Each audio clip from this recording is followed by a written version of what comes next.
What's going on, everybody? It's me, DisBearity here. Now, this news came out on April 14th, and really surprised that I missed this. But today we're going to be talking about the Old World Development Diary on the basis and the variants of the Bretonnia. So before we get into this article, if you guys want to, definitely consider liking and subscribing for more news on Warhammer Fantasy and also Warhammer 40k and much more. So let's go ahead and get this started. All right. The Old World team are back again this month with a treat for fans of the world that was. A Bretonnia army painted in heraldry of dukedom of Brion. As if it wasn't enough, we answered your question on square basis and sizing. Among many new kits, some of which we previewed last month, Warhammer the Old World will herald the return of some much missed ranges of Citadel miniatures. Amongst these will be the chivalrous armies of the Kingdom of Bretonnia, one of the most iconic armies of the Old World. To celebrate this gorgeous return, the Warhammer Studio created an entirely new army to appear in photography, and so the talented members of the AV, Metal, and Army Painter teams set to work on the army of Duke Gastil, the Red Hand of Brion. So, which is really cool about this, about the new models coming out for, especially for Warhammer Fantasies, that I want to say this: Total War Warhammer definitely piqued people's interest back into Warhammer Fantasy. Now, mind you, I didn't get into war. Like I always knew what Warhammer was, but I didn't really. I always knew like surface level Warhammer. So I started learning more about Warhammer Fantasy and Warhammer 40k stuff like that, and like the lore of the series and the IP is just insane and amazing. So just getting into it is pretty cool. And playing Total War Warhammer is what really got me to learn who Bretonnia was. The Or Greenskins, Empire, so on and so forth. Keep in mind, my favorite faction or civilization, however you want to call it, is the Empire. So as you guys see here, we have this cool model here. This is a gorgeous model, great paint. I wish honestly I had painting skills as much as this guy does here, or the painting team. But it's really cool. I really like the way how clean it looks. You know, Bretonian armies look amazing, but painting every night with a unique heraldry can't be a daunting task. But the era of the old world that we're looking at, it's not uncommon for knights to be part of a regional army, and army's general will be a duke or a baron, and the whole army's heraldry will reflect the personal heraldry in some way.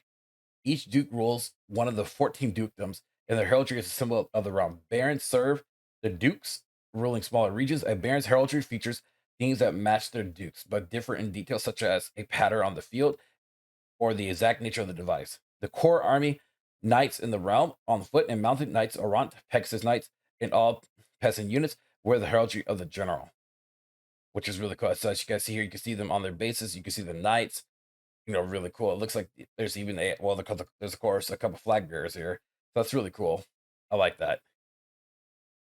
The knights and the peasants make up the army of Brion, all proudly wear the heraldry of their duke. A white battle axe upon the quartered field, red and black, explains Rob, one of the designers. While in the past, Bretonnia knights would all have one different heraldry, we wanted to convey the idea that most knights of the realm are minor nobles in the terms of the Great Lord. This has added the benefit of giving the army a unified appearance on the tabletop.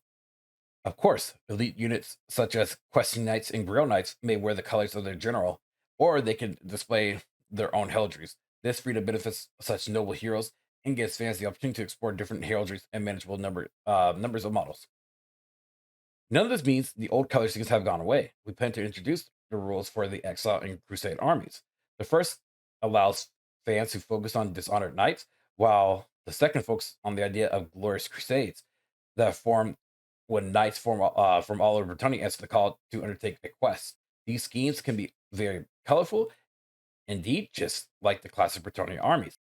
In short, we want to give the hobbyists a chance to paint the Bretonnia army in uniform scheme while maintaining the idea that every model can be unique if you want it to be for those who relish the challenge. So it's really cool to me, especially when they talk about these crusades and stuff. What really catches my attention is that what if they're trying to later on introduce Arabia? Because from what I know in lore, they went on crusades to attack Arabia, on holy stuff, or on holiness or their quest. So I wonder if they're going to reintroduce Arabia into Warhammer Fantasy. So that'll be actually really cool, honestly.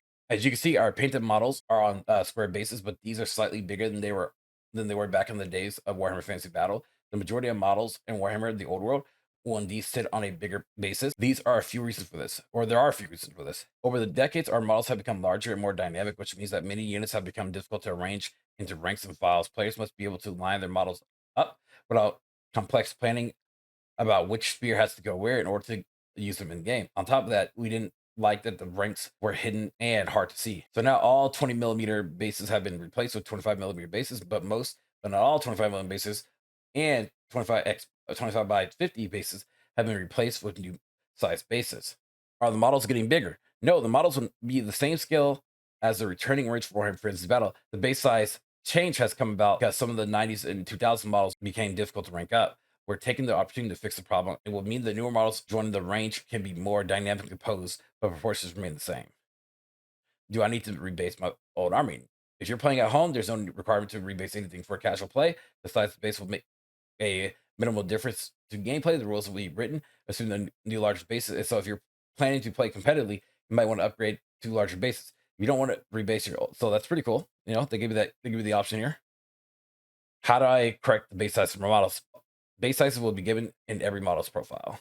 So you kind of give an idea there. So as you guys see, you can see like, so basically all this is talking about is that they're giving you chances to make your army more dynamic, but also giving you some new bases to make sure that your models can fit, you know, to make it easier for battling, whether you're a casual or also a veteran of Warhammer Fantasy. So that's some really cool, interesting things here. And like I said, the models of the Bretonnians look really great, and I love the color scheme of how they go for it. And also the color scheme is that they're trying to make sure that you don't take hours and hours and hours on painting. So they're like, okay, well, you want to choose what kind of hero team you want to go for it and go with that color scheme. Now, if you want to have different color scheme, that's perfectly fine, especially for the general unit. But that's how I see it. But it's pretty cool though. Pretty cool. Now I have started collecting Warhammer Fantasy model set, but I do want to start collecting in the future. I think my first army that I'm ever going to get is going to be an Empire army. When I get that chance, when I get my funds together and stuff like that. So it's gonna be pretty cool and interesting once I do get that going. But yeah, you guys, let me know what your thoughts are on this. You know, you guys excited for more Warhammer Fantasy models? Are you guys excited for 40K models? So just let me know in the comment section below. We can talk and discuss. You know, you guys can y'all can even teach me some things on this because I mean, I'm a new person diving into this Warhammer Fantasy models and also 40K modeling and stuff like that. So you know, y'all got some tips. Let me know. But if y'all enjoyed this video, definitely consider liking, subscribing, and I'll see y'all for the next one. Peace out, much love, everybody. Have a good one, y'all. If you guys enjoyed this video, please leave a like and also hit the bell notification down below. Thanks for watching.